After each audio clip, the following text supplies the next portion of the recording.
ಹೇಳಿ ಸರ್, ಹೇಗೆ ನಡೀತಾ ಇದೆ ಎಲೆಕ್ಷನ್ ಕ್ಯಾಂಪೇನು? ನೀವು ಮಾಡಿದ ಪ್ಲಾನ್ನಿಂದ ಕ್ಯಾಂಪೇನು ಶಾಂಪೇನ್ ಥರ ಉಗ್ತಾ ಇದೆ ಸರ್. ಎಲ್ಲ ಕಡೆನೂ ನಮ್ಮದೇ ಅಬ್ರ. Sounds good. ಒಂದು ಕಡೆ ನಿಮ್ಮ ಪ್ರಚಾರ, ಇನ್ನೊಂದು ಕಡೆ ಕೋಟೆ ಅಪಪ್ರಚಾರ. ಸಗರಾಗಿದೆ ಕೇಳೋಕ್ಕೆ. ಎಲ್ಲ ನಿಮ್ದಯ್ಯ ಸರ್. ನೀವು ನನ್ನ ಪಾಲ್ಗೊಂಥರ ಶುಕ್ರ ಗ್ರಹ ಇದ್ದ ಹಾಗೆ. ನೀವು ನನ್ನ ಲೈಫಲ್ಲಿ ಕಾಲಿಟ್ಟಾಗ್ಲಿಂದ ನನಗೆ ಸುವರ್ಣ ಕಾಲ ಶುರುವಾಗಿದೆ ಸರ್. ಈ ಸಲ ನೀವು ಎಲೆಕ್ಷನ್ ಗೆದ್ದು ಬರೀ MLA ಅಲ್ಲ, ಮಿನಿಸ್ಟರ್ ಆಗಬೇಕು. ಅದಕ್ಕೆ ಇನ್ನೊಂದು ಸ್ಟ್ರಾಟಜಿ ಮಾಡ್ತೀನಿ, ಯು ಡೋಂಟ್ ವರಿ. ಹೀಗೆ ನಿಮ್ಮ ಅಭಯಸ್ಥ ನನ್ನ ಮೇಲೆ ಇರಬೇಕು ಸರ್. ಏನು ಸರ್ ನೀವು, ವಯಸ್ಸಲ್ಲಿ ನಾನು ನಿಮ್ಮ ಮಗನ ಥರ, ನೀವೇನು ಒಳ್ಳೆ ಸರ್ ಅಂದ್ಕೊಂಡು. ನಿಜ ಸರ್, ವಯಸ್ಸಿನಲ್ಲಿ ನೀವು ನನಗಿನ್ನ ಸಣ್ಣವ್ರೆ. ಆದರೆ ಫೀಲ್ಡಲ್ಲಿ ನನಗಷ್ಟವ್ರ ಎಕ್ಸ್ಪೀರಿಯನ್ಸು ನಿಮ್ಮ ವಯಸ್ಸಾಗಿ. ಆದರೆ ಬುದ್ಧಿಲಿ ಮಹಾ ಪ್ರಚಂಡರಪ್ಪ ನೀವು. ಏನೋ ನಿಮ್ಮಂಥ ಹಿರಿಯರ ಆಶೀರ್ವಾದ ಸರ್. ಮತ್ತೆ ಇನ್ನೇನು ವಿಶೇಷ ಸರ್? ಅದು ನೀವು ಕೋಟೆನೇನೋ ಜೈಲಿಗೆ ಹಾಕ್ಸ್ಬಿಟ್ರಿ, ಆದರೆ ಆ ದರಿದ್ರದ ವಿಕ್ರಮ್ ಅವನು ತಪ್ಸ್ಕೊಂಡ್ಬಿಟ್ನಂತಲ್ಲ ಸರ್. ಸರ್ ಎಲ್ಲಿ ಹುಡುಕಿದ್ರು ಸಿಗ್ತಾ ಇಲ್ವಂತಲ್ಲ ಅವನು. ಸರ್ ನನಗೆ ಬಂದಿರೋ ಇನ್ಫಾರ್ಮೇಶನ್ ಪ್ರಕಾರ ಅವನು ದುರ್ಗಾ ಬಿಟ್ಟು ಆಚೆ ಹೋಗಿಲ್ಲ. ಅರೆ ಶ್ಯೂರ್? ಹೌದು ಸರ್. ಅಲ್ಲ ಸರ್, ಗುಂಡೇಟ್ ಬಿದ್ದಿರೋನು ಹೇಗೆ ತಪ್ಪಿಸ್ಕೊಳಕ್ ಸಾಧ್ಯ ಅಂತ. ಅವನು ದುರ್ಗದಲ್ಲೇ ಎಲ್ಲೋ ಯಾರ ಮನಲ್ಲೋ ಬಚ್ಚಿಟ್ಕೊಂಡಿದ್ದಾನೆ ಸರ್. ಇನ್ಸ್ಪೆಕ್ಟರ್ ಎಲ್ಲ ಕಡೆ ಸರ್ಚ್ ಮಾಡ್ತಿದ್ದಾರೆ, ಆದರೆ ರಿಸಲ್ಟ್ ಬರ್ತಿಲ್ಲ. ನಿಮ್ಮನ್ನೂ ಮೀರಿ, ಪೊಲೀಸ್ ಡಿಪಾರ್ಟ್ಮೆಂಟ್ನೂ ಮೀರಿ ಅವನಿಗೆ ಯಾರು ಸಪೋರ್ಟ್ ಮಾಡ್ತಿದ್ದಾರೆ ಅಂತಲೇ ಗೊತ್ತಾಗ್ತಿಲ್ಲ. ಸರ್ ನೀವು ಏನು ತಪ್ಪು ತಿಳ್ಕೊಳ್ಳಲ್ಲ ಅಂದರೆ ಒಂದು ಮಾತು, ನನಗೆ ವೇದ ಮೇಲೆ ಅನುಮಾನ ಇದೆ ಸರ್.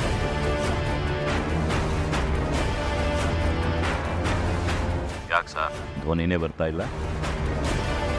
ಸರ್ ನಾನು ಹೇಳ್ತಾ ಇರೋದ್ರಲ್ಲಿ ಸತ್ಯ ಇರಬೇಕು ಅಂತೇನಿಲ್ವಲ್ಲ, ಆದರೆ ಹುಡುಕ್ಸಿ ನೋಡೋದ್ರಲ್ಲಿ ತಪ್ಪೇನೂ ಇಲ್ಲ ಅಲ್ವಾ?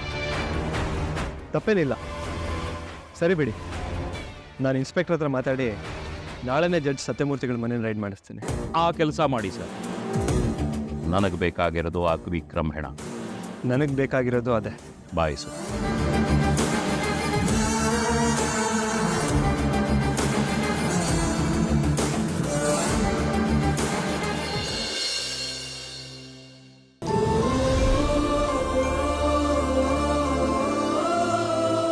Good morning Shashi. Good morning Veda. ಈಗ ತಾನೇ ಹಾಸ್ಪಿಟಲಿಂದ ಮನೆಗೆ ಹೋಗ್ತಾ ಇದ್ದೀನಿ. ಆ ಪೇಷಂಟು ವಿಕ್ರಮ್ ಅಂತ. ನೀನು ಹೇಳ್ದಂಗೆ ನೆನ್ನೆ ರಾತ್ರಿ ನಿದ್ದೆ ಮಾಡೋಕ್ಕೆ ಬಿಟ್ಟಿಲ್ಲ ನಾನು. ಜ್ಯೂಸ್ ಕೊಟ್ಟು ಮಾತಾಡಿ ಹಾಗೆ ಅಲರ್ಟ್ ಇಟ್ಟಿದ್ದೆ. ಇವಾಗ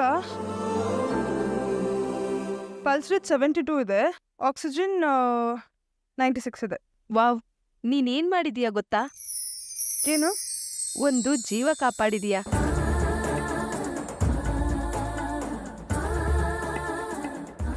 ಯು ರಾಂಗ್ ಶಶಿ.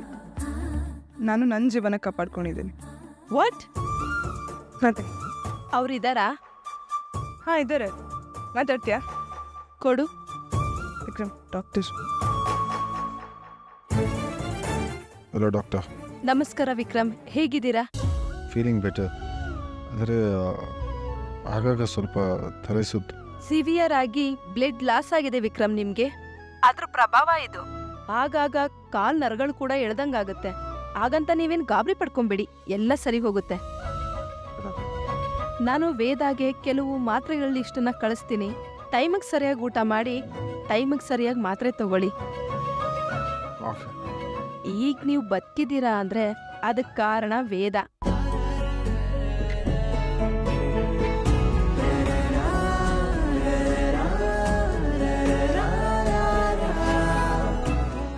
ಒಬ್ಬ ಸ್ಪೆಷಲಿಸ್ಟ್ ಡಾಕ್ಟರ್ ಮಾಡಬೇಕಾಗಿರೋ ಕೆಲಸನ ಆಕೆ ಏಕಾಂಗಿಯಾಗಿ ಮಾಡಿ ನಿಮ್ಮನ್ನು ಉಳಿಸ್ಕೊಂಡಿದ್ದಾಳೆ.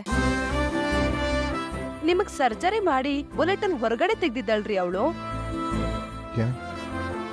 ಬುಲೆಟ್ ಹೊರಗಡೆ ತೆಗೆದ್ಲ?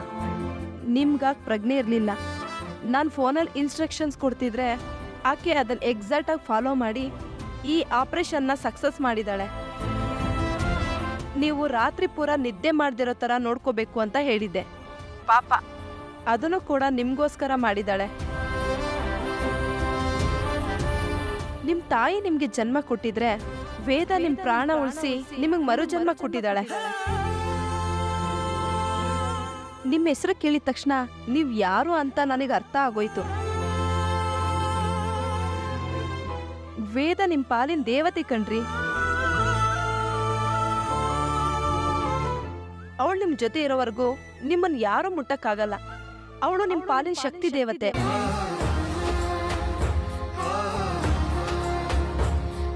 ನೋಡಿ, ಅವಳನ್ನ ಅಂಗೈಲಿಟ್ಟು ನೋಡ್ಕೊಳ್ಳಿ. ಈಗೋ ಫೀಲಿಂಗಿಂದ ಅವಳನ್ನ ಕಳ್ಕೊಂಬೇಡಿ. ಓ, ಇನ್ನು ಮುಗ್ದಿಲ್ವ ಮಾತುಕತೆ? ಶಶಿ ಅವ್ರು ಇವಾಗ ಸುಸ್ತಾಗಿ ಮಲ್ಕೊಂಡಿದ್ದಾರೆ. ಏನ್ ನೀನು ಇಷ್ಟೊಂದು ಬ್ಲೇಡ್ ಹಾಕಿದ್ರೆ ಹೇಳಿ, ಇವಾಗ ನಾನು ಏನು ಮಾಡಬೇಕು?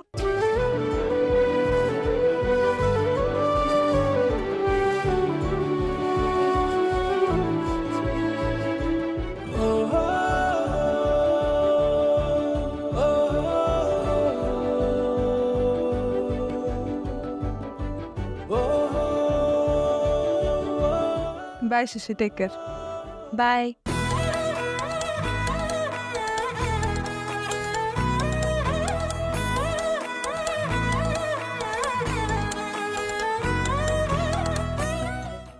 ಫೈರ್ ಮಾಡೋದಕ್ಕೆ ನಿಮ್ಗೆ ಯಾರಿಗೆ ಪರ್ಮಿಷನ್ ಕೊಟ್ಟಿದ್ದು? ಸರ್, ಅವನು ಹಿಡಿಯಕ್ಕೆ ಹೋದ್ರೆ ಆ ವಿಕ್ರಮ್ ನನ್ನ ಮೇಲೆ ಅಟ್ಯಾಕ್ ಮಾಡಕ್ಕೆ ಬಂದ ಸರ್.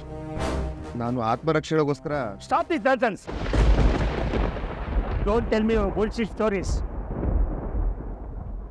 ನಿಮಗೂ ಆ ಕ್ರಿಮಿನಲ್ ವಿಕ್ರಮ್ಗೆ ಆಗ್ಬಾರ್ಲ ಅಂತ ನನಗೆ ಇನ್ಫಾರ್ಮೇಶನ್ ಇದೆ. ಅವನೇನಾದ್ರು ಸ್ಟ್ರಾಂಗ್ ಲಾಯರ್ ಥ್ರೂ ಕೋರ್ಟ್ನ ಅಪ್ರೋಚ್ ಮಾಡಿದ್ರೆ ಕೊಲ್ಲೋ ಹಕ್ಕು ನಿಮ್ಗೆ ಯಾರು ಕೊಟ್ಟರು ಅಂತ ಜಡ್ಜ್ ನಮ್ಮನ್ನ ಫ್ರೈ ಮಾಡ್ಬಿಡ್ತಾರೆ. ನಾವು ನ್ಯೂಸ್ ಐಟಮ್ ಆಗೋಗ್ಬಿಡ್ತೀವಿ. ಅದಕ್ಕೂ ಮೊದಲೇ ಆ ಕ್ರಿಮಿನಲ್ ವಿಕ್ರಮ್ನ ಹಿಡೀರಿ. ಸರ್, ಎಲ್ಲ ಕಡೆ ಹುಡುಕ್ತಾ ಇದೀವಿ ಸರ್, ಎಲ್ಲೋ ಒಂದು ಪತ್ತೆನೇ ಇಲ್ಲ ಸರ್. ಅದ್ಯಾಕ್ರಿ ಬುಲೆಟ್ ಇಂಜುರಿ ಆಗಿರೋನು ಎಸ್ಕೇಪ್ ಆಗೋದಕ್ಕೆ ಸಾಧ್ಯ? ನಿಮ್ಗೆ ಯಾರು ಮೇಲಾದ್ರು ಡೌಟ್ ಇದೆಯಾ ಅವನಿಗೆ ಹೆಲ್ಪ್ ಮಾಡ್ತಾ ಇದ್ದಾರಂತ? ಸರ್, ಅವನು ಮಾಜಿ ಜಡ್ಜ್ ಸತ್ಯಮೂರ್ತಿಗಳ ಅಳಿಯ ಸರ್. ವಾಟ್? ಹೌದು ಸರ್, ನನಗೆಲ್ಲೋ ವಿಕ್ರಮ್ ಅವ್ರ ಮನೇಲಿ ಇದ್ದೇನೆ ಅಂತ ಅನುಮಾನ ಸರ್. ಹಾಗಿದ್ರೆ ಪ್ರಾಪರ್ ಆಗಿ ಡಾಕ್ಯುಮೆಂಟೇಶನ್ ಕಲೆಕ್ಟ್ ಮಾಡಿಕೊಂಡು ಆ ಜಡ್ಜ್ ಮನೆಯನ್ನ ರೈಡ್ ಮಾಡಿ. Yes sir.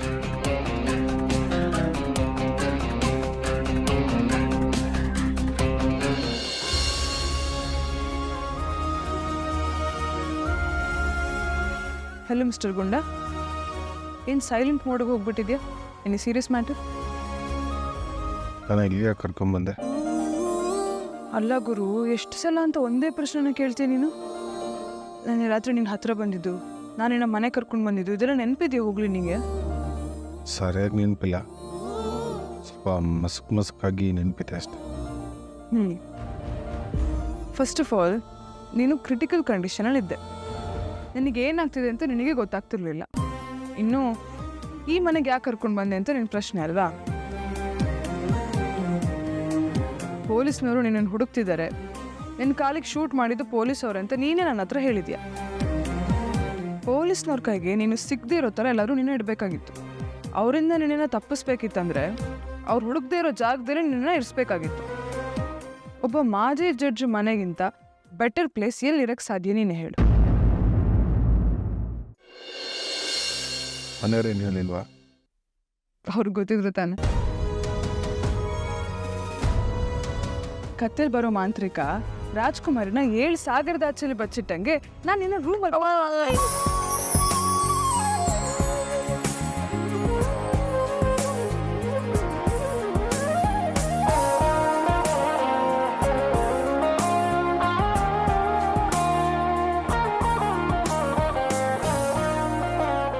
ಹಬ್ಬ ಏನ ನನ್ನ ಮನೆಯವ್ರ ಹತ್ರ ಸಿಕ್ಕಾಕ್ಸಂಗಿದ್ಯಲ್ಲ.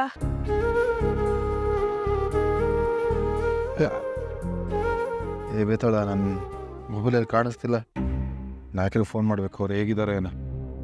ನಿನ್ನ ದೊಣ್ಣೆ ನಾಯಕಂಗೆ ಏನಾಗಿಲ್ಲ, ಅವ್ರು ಜೈಲಲ್ಲಿದ್ದಾರೆ. ಚೈಲ ಅರೆಸ್ಟ್ ಮಾಡಿ ಒಳಗೆ ಹಾಕಿದ್ದಾರೆ ಅವನನ್ನು. ಏಯ್, ನಾಯಕರನ್ನ ಅವನಿನ್ನು ಅಂತ ಹೇಳ್ಬಿಡ. ನನಗೆ ಕೆಟ್ಟ ಕೋಪ ಬರುತ್ತೆ, ಆಮೇಲೆ ಬೈದು ಬಿಡ್ತೀನಿ ಅಷ್ಟೇ. ಓ, ಎಲ್ಲಿ ಬೈ ನೋಡ. ಆಗಿರೋ ಗಾಯನ ಹಂಗೆ ಅಮ್ಮುಕ್ದ ಅಂದ್ರೆ ನೀನು ಕಿರ್ಚಾಟಕ್ಕೆ ಜೈಲಲ್ಲಿದ್ದಾನಲ್ಲ ನಿನ್ನ ನಾಯಕ, ಮುದ್ದೆ ಮುರ್ಕೊಂಡು ಅವನು ಕಿರ್ಚ್ಬಿಡ್ಬೇಕು. ಬಾಯ್ತಾನಂತೆ ಬಾಯ್ತಾನೆ. ನಿನ್ನ ಅವ್ನ ಸ್ವಾರ್ಥಕ್ಕೆ ಯೂಸ್ ಮಾಡ್ಕೊಂಡಿದ್ದಾನೆ ಅನ್ನೋದು ಬಿಟ್ಟು ಇನ್ನೇನು ಮಾಡಿದೆ ನಿನ್ನ ನಾಯಕ? ಹೇಳು ಒಂದ್ಸತಿ. ಬೇತಾಳ, ಸುಮ್ಮನೆ ಬಿಡು. ನನಗೂ ನಾಯಕರಿಗಿರೋ ಅನುಬಂಧದ ಬಗ್ಗೆ ಅನು ಬಂದ. ಅದ್ಯಾವ್ದಪ್ಪ ಅದು ಅನು ಬಂದ? ನೋಡ್ಗುಂಡ, ನೀನು ಅಂದ್ಕೊಂಡಂಗೆ ನಿನ್ನ ನಾಯಕ ಇಲ್ಲ. ಅವನು ದೊಡ್ಡ ಸ್ವಾರ್ಥ. ಅದನ್ನು ಎಷ್ಟು ಸಲ ನಿನಗೆ ಹೇಳಿದ್ರು ನೀನು ಬೋರ್ಡಿಗೆ ಹೋಗೋದಿಲ್ಲ. ಗೊತ್ತಾಗುತ್ತೆ, ಟೈಮ್ ಬಂದಾಗ ನಿಂಗೆ ಗೊತ್ತಾಗುತ್ತೆ. ಎಲ್ಲ ಸತ್ಯತೆಗಳು ನಿನ್ಗೆ ಗೊತ್ತಾಗುತ್ತೆ. ನಿಲ್ಸೆ ಭಾಷಣ. ನಿನ್ನ ಫೋನ್ ಕೊಡು, ನಮ್ಮ ಹುಡುಗರಿಗೆ ಫೋನ್ ಮಾಡ್ತೀನಿ. ನೀನು ಫೋನ್ ಆನ್ ಮಾಡಿದ್ರೆ ಪೊಲೀಸ್ನವರು 10 ನಿಮಿಷದಲ್ಲಿ ಬೇಡಿ ಹಿಡ್ಕೊಂಡು ನಿಂತಿರ್ತಾರೆ. ನಿನ್ನ ಮೊಬೈಲ್ನವರು ಟ್ರ್ಯಾಕ್ ಮಾಡ್ತಿರ್ತಾರೆ. ನೀನು ಆನ್ ಮಾಡಿದ ತಕ್ಷಣ ನೀನು ಎಲ್ಲಿದೆಯಾ ಅಂತ ಗೊತ್ತಾಗುತ್ತೆ. ಅವ್ರು ಬಂದು ಬಳಗನೆಲ್ಲ ಕರ್ಕೊಂಡು ಬಂದ್ಬಿಡ್ತಾರೆ ಜೀಪಲ್ಲಿ. ಆಮೇಲೆ ನಿನ್ನ ಅದನ್ನೆಲ್ಲ ನೋಡ್ಕೋತೀನಿ. ನೀವು ಯಾಕೆ ಗುರು, ನನಗೆ ಹೆಲ್ಪ್ ಮಾಡಿದ್ದಕ್ಕೆ ನನ್ನನ್ನು ಜೈಲಿಗೆ ಕಳಿಸ್ತೀಯಾ? ಸೂಪರ್ ನೀನು. ಒಬ್ಬ ವಾಂಟೆಡ್ ಪರ್ಸನ್ಗೆ ಆಶ್ರಯ ಕೊಟ್ಟರೆ ಅವರು ಅರೆಸ್ಟ್ ಆಗ್ತಾರೆ ಅಂತ ಗೊತ್ತಿದೆ ತಾನೆ ನಿನಗೆ? ಅಷ್ಟೇ ಅಲ್ಲ, ನನ್ನಿಂದ ನಮ್ಮಪ್ಪನೂ ತಲೆ ತೆಗೆಸಿ ನಿಲ್ಬೇಕಾಗುತ್ತೆ. ಮಾಜಿ ಜಡ್ಜ್ ಸತ್ಯಮೂರ್ತಿಗಳು ಪೊಲೀಸ್ನವ್ರು ಹುಡುಕ್ತಿರೋ ಒಬ್ಬ ವಾಂಟೆಡ್ ಪರ್ಸನ್ಗೆ ಮನೇಲೆ ಆಶ್ರಯ ಕೊಟ್ಟಿದ್ದಾರೆ ಅಂತ. ಸರಿ, ಇವಾಗ ನನ್ನ ಏನು ಮಾಡಬೇಕು ಅಂತೀಯ? ಬಾಯಿ ಮುಚ್ಕೊಂಡು ನಾನು ಹೇಳ್ದಂಗೆ ಕೇಳು, ಅಷ್ಟೇ ಸಾಕು. ನೀನು ಹೇಳ್ತೀನಿ.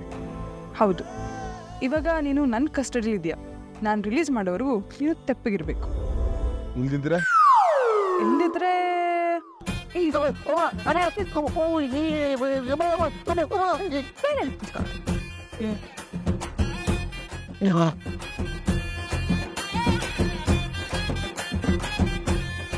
ಗೊತ್ತಾಗ ಹಾಂ, ಹಸಿವಾಗ್ತದೆ.